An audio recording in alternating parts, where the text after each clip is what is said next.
To millions of fans around the world, André Rieu is a musical icon, the King of the Waltz, whose enchanting violin performances and massive outdoor concerts have revived classical music and turned it into a global spectacle.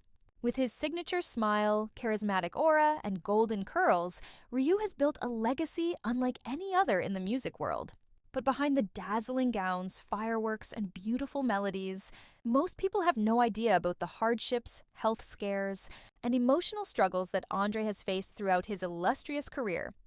Born in 1949 in Maastricht, Netherlands, André Léon Marie Nicolas Rieu was introduced to music from birth. His father, André Rieu Sr., was a conductor of the Maastricht Symphony Orchestra, and young André quickly found his way to the violin.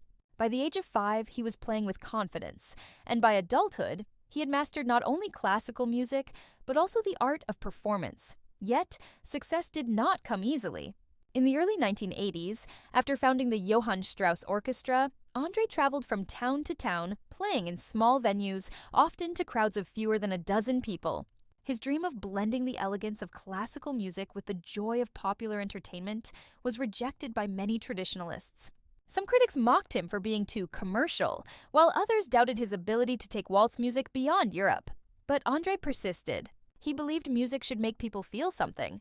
"I want to make the world a little more beautiful," he once said. And he did, one performance at a time.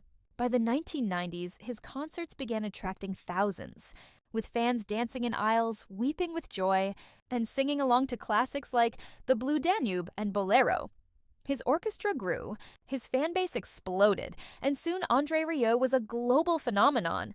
But at the peak of his fame, something happened that forever changed his life.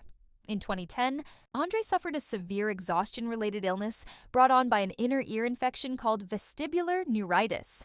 The condition caused dizziness, balance issues, and extreme fatigue, devastating symptoms for someone who relies on physical balance and precision to play the violin. Overnight, he was forced to cancel dozens of concerts, including a sold-out tour in Australia and New Zealand. It was one of the worst moments of his career. Fans were heartbroken. André himself admitted he feared he might never play again. The emotional toll was equally crushing. For months, he retreated from the spotlight, unable to perform or travel. Even his famous smile disappeared. "It was like walking on a ship in rough seas," he recalled. "Everything was spinning. I thought my career was over." During that time, he fell into a deep depression, admitting that the stress nearly broke him. But it was love and music that saved him. His wife Marjorie, a constant source of strength, nursed him back to health, reminding him of the millions who were waiting for him to return. Slowly, with therapy, rest, and determination, André began to recover. Within a year, he was back on stage, greeted by thunderous applause and tears from fans who feared they had seen the last of him. Since then, André has been more careful with his health. He travels with a full medical team, takes time off between tours, and has openly encouraged musicians and entertainers to take mental well-being seriously. He continues to perform with the passion of a man who knows how quickly everything can be taken away. Today, his concerts still sell out, his music still heals, and his joy still fills the world's biggest stages. What really happened to André Rieu is not just the story of a man who fell, but of a man who rose again, stronger, wiser, and even more grateful for the music that connects him to millions.